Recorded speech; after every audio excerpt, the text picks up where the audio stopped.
அஸ்ஸலாமு அலைக்கும் வரஹ்மத்துல்லாஹி வபரகாத்துஹு. கனாவில் கண்ட காதலர் ஹஸ்ரத் அபூபக்கர் அஸ்-சக்ஸகி ரஹிமஹுல்லாஹ் அவர்கள் ஒரு ஆண்டு ஹஜ்ஜ சனதன் வலம் யஸ்ததி அஸ்ஸியாரத்தை இலல் மதீனா, ஒரு வருடம் ஹஜ் செய்ய சென்றார்கள்.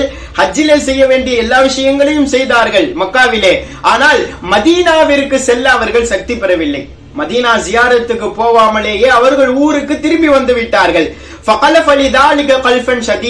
இதன் காரணமாக தன் ஹபீபை மதீனாவிலே சென்று ஜியாரத்து செய்ய முடியாத ஆழ்ந்த கவலையிலே அவர்கள் துடியாய் துடித்து போனார்கள்.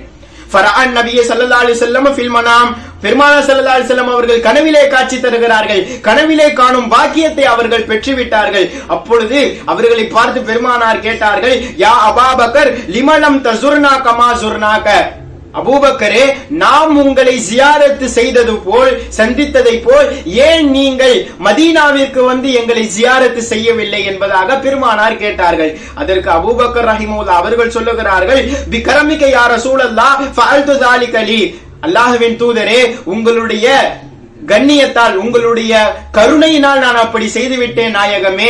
ஆனால் தங்களை மதீனாவிலே வந்து நான் ஜியாரத்து செய்யவில்லை என்றால் என்ன? எந்த ஊரிலே இருந்தாலும் எந்த இடத்திலே இருந்து தங்களை அழைத்தாலும் தாங்கள் பதில் தருவீர்கள் அல்லவா? ஃபதுஊலி யா ரசூலல்லாஹ், எனக்காக துஆ செய்யுங்கள் நாயகமே என்று கேட்ட பொழுது ஃபதஆலஹு ரசூலுல்லாஹி ஸல்லல்லாஹு அலைஹி வஸல்லம், அப்பொழுதே பெருமானார் ஸல்லல்லாஹு அலைஹி வஸல்லம் அவர்களுக்காக துஆ செய்தார்கள் என்பதாக நாம் பார்க்கிறோம்.